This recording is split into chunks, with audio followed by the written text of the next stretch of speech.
सबको praise the Lord. वचन में जाने से पहले एक छोटी सी प्रार्थना कर लेंगे। हे हमारे बाप, आज का जो वचन हम देखने जा रहे हैं हम सबके साथ रहिए। आपके बेटों को हमें खोल दीजिए कि आपके सहायक जो आपने हमको भेजा है पवित्र आत्मा के जरिए से हम सबकी आंखें खोलकर आपके वचन को समझने में मदद कीजिए।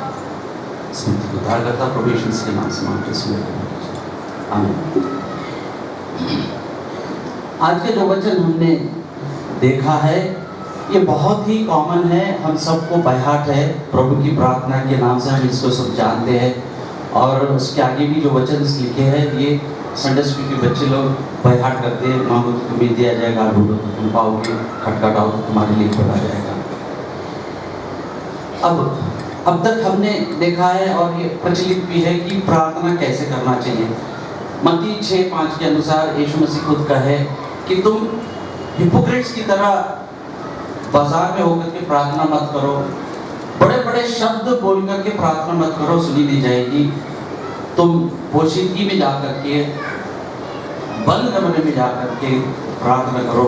और ये बात हमने देखा है कि कई नबियों ने ऐसा किया है। दानियल नबी ने ऐसा किया, सारे नबियों ने अपने बंद कमरे करके उन्होंने प्रार्थना की। इवन अपोस्टल्स लोग भी प्रार्थना की। लेकिन मान लेते हैं हमने बंद कमरे में बंद हो करके प्रार्थना करनी है, तो प्रार्थना कैसी करनी है? ठीक है, तो यहाँ पे हम देखेंगे कि यीशु मसीह के 12 शिष्यों में से किसी एक ने, हो सकता है जॉन द बैप्टिस्ट, जॉन जो अपोस्टल जॉन है, जॉन, क्योंकि ये जॉन अपोस्टल जॉन का बपतिस्मा देने वाले जॉन का शागिर्द था, अंद्रियास भी शागिर्द था। तो ये लोग पहले यूहन्ना बपतिस्मा देने वाले के शागिर्द थे, बाद में यीशु मसीह के शागिर्द बने। तो उनमें से एक ने, यहाँ एक ने लिखा है, तो पूछा है कि रब्बी, बपतिस्मा देने वाले यूहन्ना अपने शिष्यों को प्रार्थना करने सिखाया, तो आप भी हमको सिखाओ कि प्रार्थना कैसे करें। करेक्ट? तो प्रार्थना कैसे करना यीशु मसीह ने सिखाया, बहुत सिंपल तरीके से सिखाया कि प्रार्थना आपने कैसे करनी चाहिए। जनरली हम देखते कि लोग भी प्रार्थना जब करते हैं तो अपने अपने किसी भी मजहब के होके अपने अपने गॉड का नाम लेकर के प्रार्थना करते हैं। इवन हम यहाँ तक देखते कि इजराइल के अंदर में भी सारे नबी लोगों ने परमेश्वर के नाम से उच्चार किया। क्रिएटर बोला, बनाने वाला है, सृजनहार है, तारनहार है, ये सारी चीजें बोल के संबोधित करते हैं। करेक्ट? ओल्ड टेस्टमेंट के अंदर में नाम जो दिया गया था एल, परमेश्वर का नाम एल दिया गया था, फिर यहोवा, यावे, ये सारे इसके बावजूद भी परमेश्वर को जब मूसा ने परमेश्वर को जब पूछा कि मैं क्या कहूँ कि भाई ये फिरौन को क्या बोलूं कि किसने मुझे भेजा है, तो परमेश्वर ने नाम नहीं बोला।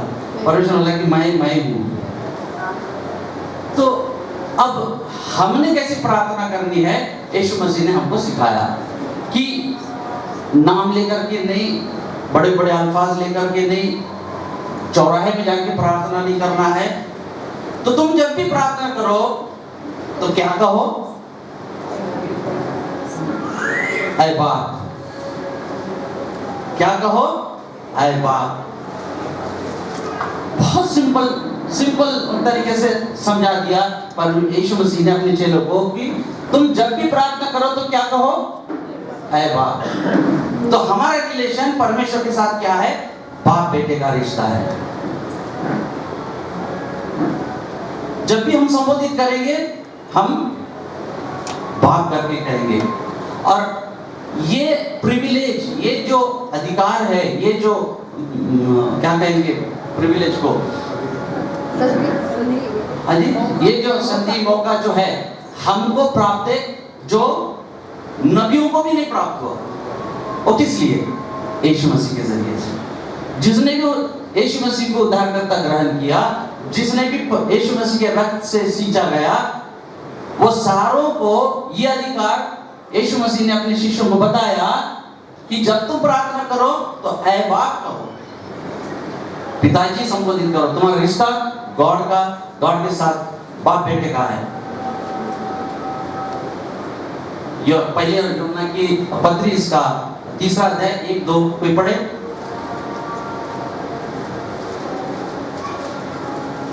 देखो पिता ने हमसे कैसा प्रेम किया है कि हम परमेश्वर की संतान कहलाए, कि परमेश्वर की संतान कहलाए, और हम है भी, और हम है भी। क्यों है? क्योंकि हमको प्रभु यीशु मसीह के जरिए से हमको ये अधिकार मिला है, ये प्रिविलेज मिला है कि हम परमेश्वर को बाप कहकर बुलाए। अब बाप जब हम बोलते हैं तो हमारा मांगना कैसा होता है? जैसे हम बाप को मांगते हैं। हमारा वार्तालाप कैसा होगा? जैसे हम बाप के साथ वार्तालाप करते हैं। तो कितना भी अज्ञान रहने दो, कितना भी पढ़ा लिखा रहने दो, पीएचडी रहने दो, इसको अभी समझाने की जरूरत नहीं कि यावे बोले तो ऐसा, एल बोले तो ऐसा, और सारी बातें समझाने की कोई जरूरत नहीं है। सबको समझ में आता बाप कौन है, कि हम किसी न किसी के औलाद है। हमारे सबके बाप है, धरती के बाप, ये आसमानी बाप है, ये हमारे आसमानी बाप। हम कैसे पुकारते हैं? आसमानी बाप। बाप बोलने के बाद चाहे कि दूसरे एडजेक्टिव्स जितने विशेषण आप बोलना है बोलो, प्रभु बोलो, खुदा बोलो, परमेश्वर बोलो, क्रिएटर बोलो, सारी चीज बोलो, लेकिन सब बोलने के बावजूद सब में पहला और प्रथम और इम्पोर्टेंट जो संबोधित हम करना है परमेश्वर को, वो है ऐ बाप, ऐ पिताजी।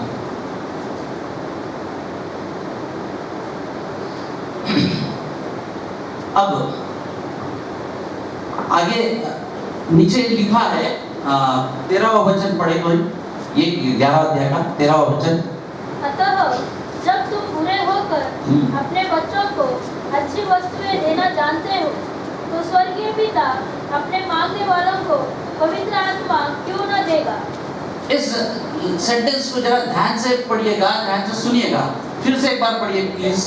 अतः जब तुम बुरे होकर अपने बच्चों को अच्छी वस्तुएं देना जानते हो, तो स्वर्गीय पिता, एक मिनट, जब तुम बुरे हो तो अपने बच्चों को अच्छी चीजें देना जानते हो, तो परमेश्वर, करेक्ट? आप अंतर समझ रहे हो?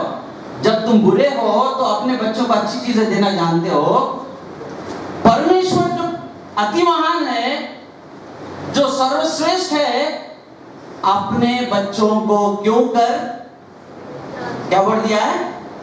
पवित्र आत्मा ने दी, पवित्र आत्मा लिखा। तो अच्छी वस्तु का, यानी बुरे होकर के अच्छी चीजें दे रहे, तो परमेश्वर हमको क्या देगा? उत्तम देगा, अच्छी नहीं, अच्छे से अच्छा देगा, है ना?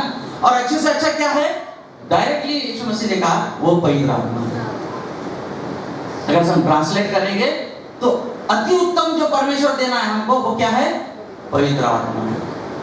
तो यीशु मसीह ने कहा जब मैं जाऊंगा तो जी मत घबराइएगा कि मैं जाकर के तुम्हारे लिए सहायक भेजता हूं। कौन? पवित्र आत्मा। ये पवित्र आत्मा हमारा सहायक है। कई बार हम हो जाता है कि हम पवित्र आत्मा को हम ऑर्डर देते, ऑर्डर हम पवित्र आत्मा को देना नहीं अपने प्रार्थना के अंदर में, क्योंकि पवित्र आत्मा हमारा सहायक है, हमारा हेल्पर है।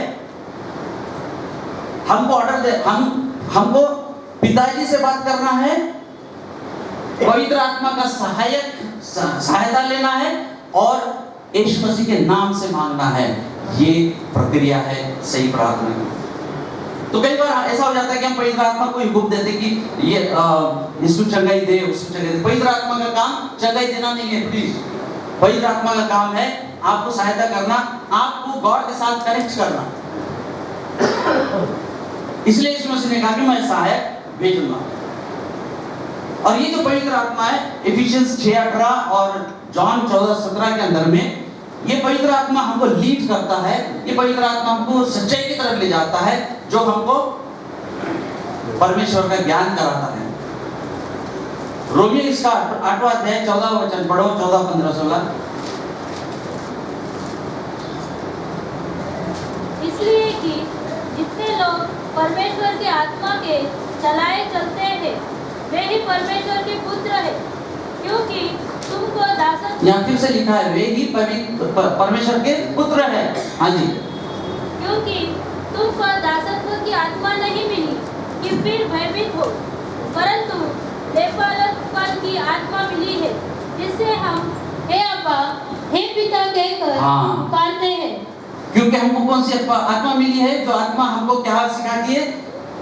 रीड करो, हे अब्बा, हे बाप, ऐ बाप, उर्दू में लिखा है ऐ बाप। आगे, आत्मा अब ही हमारी आत्मा के साथ गवाही देता है कि हम परमेश्वर की संतान हैं, करेक्ट। और यदि संतान है तो वारिस भी, संतान से तो वारिस भी है। वह और हाँ जी, परमेश्वर के वारिस और मसीह के संगी वारिस है, कि जब हम उसके साथ दुख उठाए तो उसके साथ महिमा भी पाए। हाँ जी। अब जैसे मैं बताया कि पवित्र आत्मा हमारा सहायक है, वो हमको कनेक्ट करता है गॉड से। ओके, अभी इसी का 26वां वचन पढ़ो, रोमियो 8:26। वचन बहुत क्लियर बता रहा हमको। इसी रीति से आत्मा भी हमारी दुर्बलता में सहायता करता है। एक मिनट, जब परमेश्वर ने हमको बनाया तो महिमा में बनाया था, एदन बाग के अंदर में आदम को, और हमने पाप किया, परमेश्वर की महिमा से हम रहित हो गए। करेक्ट, हम अभी वीक हो गए, हम परमेश्वर की महिमा से रहित थे। फिर से एक बार पढ़ो। इसी रीति से आत्मा भी हमारी दुर्बलता में सहायता करता है। हाँ, हमारी दुर्बलता में आत्मा क्या करता है? हमारी दुर्बलता, क्योंकि जब हमने पाप किया, हम परमेश्वर की महिमा से रहित है, अब हम दुर्बलता में है, हम कमजोरी के अंदर में। तो ये जो गैप भरा है, ये जो गैप पड़ा है, इसमें हमारी सहायता करता कौन? पवित्र आत्मा। आगे, क्योंकि हम नहीं जानते कि प्रार्थना किस रीति से करना चाहिए। हाँ, हम नहीं जानते कि प्रार्थना किस तरह से करना है। हमको कोई भी हम जानते नहीं, क्योंकि हम परमेश्वर की महिमा से रहित हो चुके, हम भटक गए। अब हमको प्रार्थना करना भी नहीं आता। आदम तो वार्तालाप करता था ये परमेश्वर से, क्यों? क्योंकि वो बराबर में बनाया गया था, महिमा में बनाया गया था। अब हम महिमा से रहित है, तो अब हम दुर्बल है, अब हम प्रार्थना करना नहीं जानते। आगे, परंतु आत्मा आप ही ऐसी आहें भर भर कर जो बयां से बाहर है हमारे लिए विनती करता है। हाँ, क्या करता है? पवित्र आत्मा आहे भर भर के हमारी विनती को परमेश्वर के पास लाता है, हमको उठाता है। यह पवित्र आत्मा का काम है। परमेश्वर की महिमा तक, पिता के महिमा तक वो हमको पहुंचाता है, हमको आत्मा से साथ आत्मा कनेक्ट करता है। आगे, और मनों को जांचने वाला जानता है कि आत्मा की मनसा क्या है, ओके, आगे, क्योंकि वह पवित्र लोगों के लिए परमेश्वर की इच्छा के अनुसार विनती करता है। करेक्ट। तो हमारी आत्मा के साथ होता एक प्रोसेस है। एक बार फिर से मैं कहूं कि हमारी जो दुर्बलता है, ये दुर्बलता गैप भरने के लिए पवित्र आत्मा हमारा सहायक है। इसलिए यीशु मसीह ने कहा मैं तुम्हारे लिए सहायक भेजूंगा। वो सहायक है पवित्र आत्मा। वो हमारे साथ जब हम बाप पुकारते हैं, कब बुलाते हैं बाप? क्योंकि यीशु मसीह के अंदर में जब हम है, जब उद्धार में है, तो हम उसको बाप बुलाने का अधिकार रखते हैं। जब हम बाप पुकारते हैं तो पवित्र आत्मा हमारे साथ एक्टिव हो जाता है। हमारे आत्मा के साथ आत्मा मिल करके हमारी कमजोरी को, गैप को भर के हमको परमेश्वर के साथ कनेक्ट करता है। तो हमारी विनती जा करके परमेश्वर के पास मिलती है, बाप के पास मिलती है, हमको उत्तर मिलता है। बहुत बार ऐसा होता है कि हम बहुत बार प्रार्थना करते हैं, हमारी विनती, हमारी प्रार्थना सुनी नहीं जाती। क्यों सुनी नहीं जाती? क्योंकि वो पिताजी तक गई नहीं। आपकी प्रार्थना वहां तक पहुंची नहीं। जब तक आपकी प्रार्थना वहां तक नहीं पहुंचेगी तो उत्तर नहीं मिलेगा। और अंतिम बात यह है कि जब भी हम प्रार्थना करेंगे तो यीशु मसीह के नाम से प्रार्थना करेंगे। यूहन्ना 14:13-14 पढ़ो प्लीज। यूहन्ना 14:13-14। जो कुछ तुम मेरे नाम से मांगोगे वही मैं करूंगा, कि पुत्र के द्वारा पिता की महिमा हो। यदि तुम मुझ में से मेरे नाम से कुछ मांगोगे तो मैं उसे करूंगा। करेक्ट। जो तुम पिताजी को मांगोगे, मेरे नाम से मांगोगे, मैं वो करूंगा। करेक्ट। पतरस को जब वो भिखारी ने मांगा कुछ टेंपल में जाते वक्त में, तो पतरस क्या बोला, हमारे पास सोना नहीं, हमारे पास चांदी कुछ भी नहीं, क्या है हमारे पास, यीशु नासरी के नाम से तू उठ चल दे। यीशु मसीह के नाम से मांगो, हर प्रार्थना आपकी यीशु मसीह के नाम से जब मांगोगे तो वो जाके फिर गॉड के साथ कनेक्ट होगी, आपकी प्रार्थना की उत्तर मिलेगा। इस पूरे क्रक्स ऑफ थिंग है कि हमको उसका विश्वास होना चाहिए। जब 10 लेपर को, कोड़ी लोगों को प्रभु यीशु मसीह ने चंगाई दी, तो उन्होंने प्रार्थना भी नहीं की, उनको छुआ भी नहीं, उनके लिए उनको बोला कि जाओ अपने याजकों को बताओ कि तुम चंगे हो गए। अब मैं होता उधर, ये क्या बात हुई, मैं जाके मेरे को तुम्हारे ही हो लोग, है ना, क्योंकि वो अछूत लोग थे, उनको आने नहीं देते थे। अब मैं बोर्ड लेकर कैसे जाऊंगा, पहले चंगा तो करो फिर जाऊं मैं। पर ऐसा नहीं हुआ, वो लोग निकल गए क्योंकि उनका विश्वास था, और विश्वास की वजह से चंगा हो गए। उसमें से 10 में से एक वापस आया, तो यीशु मसीह ने उसको कहा कि तुम्हारा विश्वास ने तुम्हें चंगाई दी। जब 5 रोटी मछली 2 भी जब पर यीशु मसीह ने दिया, करेक्ट, जो चेले के हाथ में दिया होगा 5 रोटी, करेक्ट, और बोले कि भाई इसको बांट दो, तो सोचे होंगे ना कि भाई ये 4-5 जनों के बाद खत्म, मैं छठे को क्या दूंगा। तो उनका विश्वास था। विश्वास आपके उत्तर आने के लिए एक एलिमेंटल है, रोल खेलता है, उसके बिना कभी भी परमेश्वर ने कार्य नहीं किया है। परमेश्वर ने नथिंग से जो निर्माण किया वो सारी सृष्टि है, लेकिन जब भी आपको आशीष मिलेगी तो आपके विश्वास की पूर्ति जब तक आपके इसमें नहीं मिलेगी, आपको आशीष नहीं मिलेगी। तो इस सारी प्रार्थना के पीछे का जो भाव है, ये विश्वास है। प्रार्थना ऐ बाप बोल करके करना है। यीशु मसीह के नाम से जब आप बाप को बुलाते हो, पवित्र आत्मा एक्टिव होता है, आपकी आत्मा से मिल करके आहें भर भर के उसके आपकी वीकनेस को पूरा करता है। यीशु मसीह के नाम से मांगो, आपको मिलेगा। प्रभु आप सबको आशीष दे। Thank you.